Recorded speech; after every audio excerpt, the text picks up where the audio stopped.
कहा जाता है कि ट्रू स्ट्रेंथ उसकी नहीं होती जो मोस्ट टैलेंटेड होता है, बल्कि उसकी होती है जो उसे हासिल करने के लिए सबसे ज्यादा भूखा होता है। और ये लाइन सोचते ही सबसे पहले माइंड में आता है Jack Hanma. What's up bros की AniPie here, और आज की वीडियो में हम लोग बात करेंगे how strong is Hanma blood का most underrated character demon jaw Jack Hanma. Let's start from physiology. Well, हमें पता है कि जैक हानमा की बॉडी नेचुरल नहीं है, so we need context from start. जब स्टार्टिंग में जैक हानमा का कैरेक्टर इंट्रोड्यूस किया गया था तब हमें वो एक्सट्रीमली वीक और पतला दिखाया गया था, लेकिन जैक की स्ट्रॉन्गेस्ट इन वर्ल्ड और अपने फादर यूजिरो हानमा को बीट करने की जिद की वजह से उसने कभी भी हार नहीं मानी। जैक रिलेंटलेसली दिन में 12 घंटे ट्रेनिंग करता रहा और उसके चक्कर में वो खाना खाना तक छोड़ देता है, ये सोच के कि उससे उसका टाइम वेस्ट होगा। लेकिन ऑफ कोर्स मेल न्यूट्रिशन और ओवरवर्क की वजह से जैक की बॉडी और ज्यादा वीक हो जाती है। लेकिन लकीली एक दिन जैक के ऊपर एक साइंटिस्ट की नजर पड़ती है। वेल, इस साइंटिस्ट का नाम डॉक्टर जॉन होता है और ये यूजिरो हानमा की स्ट्रेंथ से काफी ज्यादा इंप्रेस्ड होता है और इसका मेन मोटिव जस्ट यूजिरो हानमा जैसा स्ट्रॉन्गेस्ट क्रीचर बनाना होता है। वेल, डॉक्टर जॉन जैक को वादा करता है अगर वो उसकी बनाई ड्रग X4 को कंज्यूम कर लेता है तो वो स्ट्रॉन्ग बन जाएगा। एंड जैक ये ऑफर एक्सेप्ट कर लेता है और कुछ ही देर में जैक की body super muscular and strong body में चेंज हो जाती है। जैक सडनली वर्ल्ड रिकॉर्ड्स तोड़ना शुरू कर देता है और जैक की बॉडी अब फाइनली उसकी इंटेंस ट्रेनिंग को सहन कर पा रही थी। लेकिन दिक्कत तब आ जाती है जब जैक ड्रग्स का एडिक्ट हो जाता है और वो ड्रग्स लेने की मात्रा बहुत ज्यादा बढ़ा देता है। भले ही इससे जैक की बॉडी और ज्यादा स्ट्रॉन्ग हो जाती है और वो ह्यूमंस छोड़ो एक ह्यूज पोलर बेयर तक को अकेले खत्म कर देता है, बट ड्रग्स ओवरडोज की वजह से जैक का मानसिक संतुलन बिगड़ जाता है। वो उस पोलर बेयर को बड़े ही दर्दनाक तरीके से मारता है। उसके बाद मैक्सिमम टूर्नामेंट में बाकी के अगेंस्ट जैक की बॉडी अपनी लिमिट्स तक पहुंच जाती है और जैक मिड फाइट सब ड्रग्स को लिटरली उगल देता है। उससे जैक की बॉडी काफी ज्यादा श्रिंक हो जाती है, लेकिन इससे जैक की स्ट्रेंथ में कोई फर्क नहीं पड़ता। मैक्सिमम टूर्नामेंट के बाद जैक ड्रग्स लेना कंटिन्यू रखता है और थ्रू आउट द ईयर्स काफी बोन लेंथनिंग सर्जरीज के बाद जैक की हाइट 6'3" से 8 फीट तक हो जाती है और उसके टीथ टाइटेनियम टीथ से चेंज कर दिए जाते हैं। एंड ओवरऑल जैक की body kind of bulky but muscular हो जाती है। स्ट्रेंथ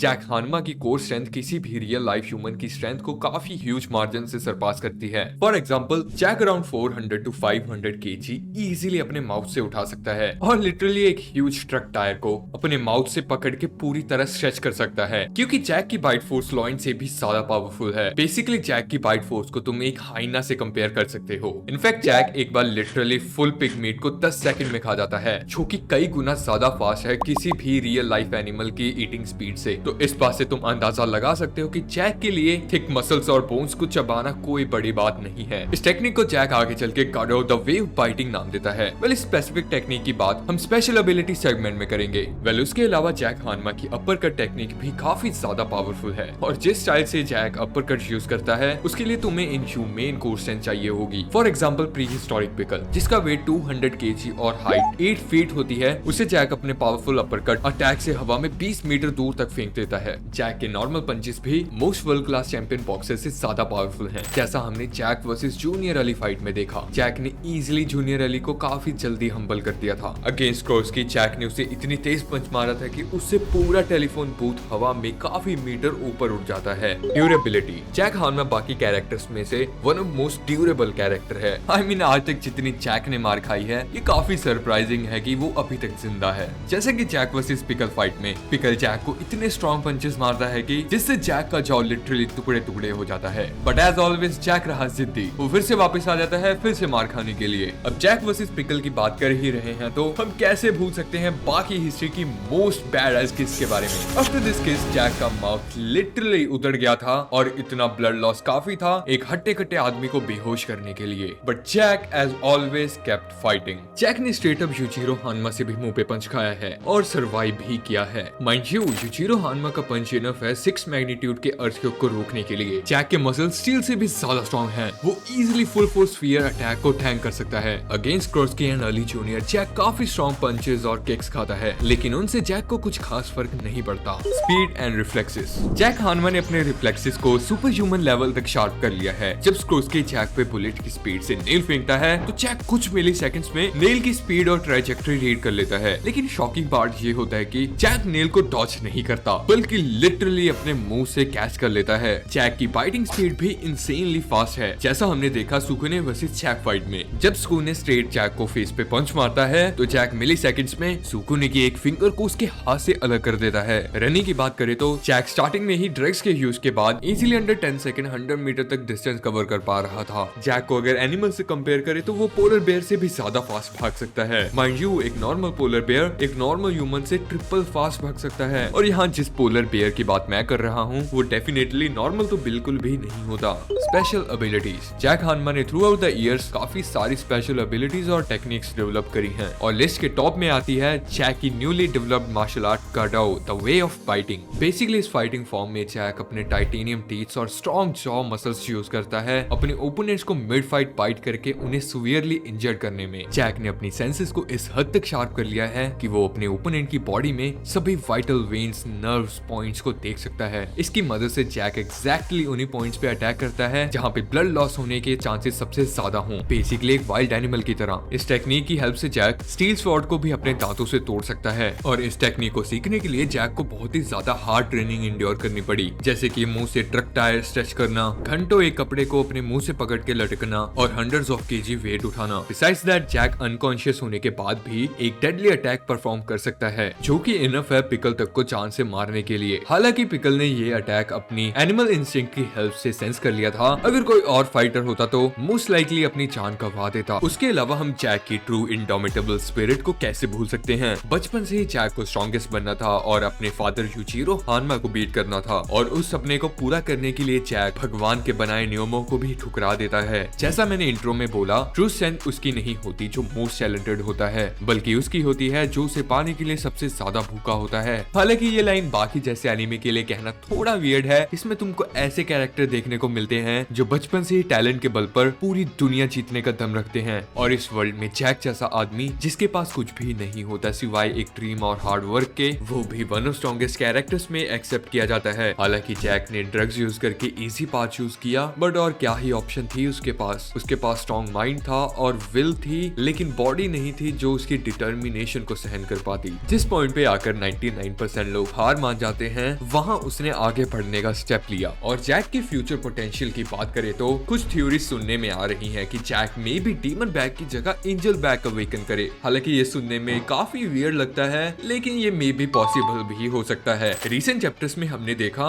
जैक बचपन से ही क्रिश्चियनिटी में बिलीफ रखता आ रहा है और कैसे जैक ने पिकल के अगेंस्ट मिड फाइट ही गॉड तक से प्रे करना शुरू कर दिया था उसकी जीत के लिए। सो मे भी हो सकता है कि जैक अपने गॉड में बिलीफ की वजह से डीमन बैग की जगह एंजल बैग अवेकन करे यूजिरो को बीट करने के लिए। हालांकि ये एक जस्ट थ्योरी है, बट आई गेस अगर जैक को ऐसा पावर मिलता है तो काफी इंटरेस्टिंग रहेगा। बिसाइड्स दैट जो मांगा में लेटेस्ट आर्क चल रहा है वो मोस्टली जैक हानमा पे बेस्ड है, तो हो सकता है कि न्यू पावर अप हमें जल्दी देखने को मिले और इस बार finally Jack cave man pickle को डिफीट कर दे, क्योंकि काफी चीजें जैक वर्सेस पिकल रीमैच की तरफ इशारा कर रही हैं। लेकिन डेफिनेटली ये कोई नॉर्मल फाइट नहीं होगी। जैक को अपनी एब्सोल्यूट लिमिट्स तक जाना होगा इस बीस्ट को हराने के लिए। सो अगर तुम्हें भी जानना है कि how strong this pre historic monster really is, so watch this video next.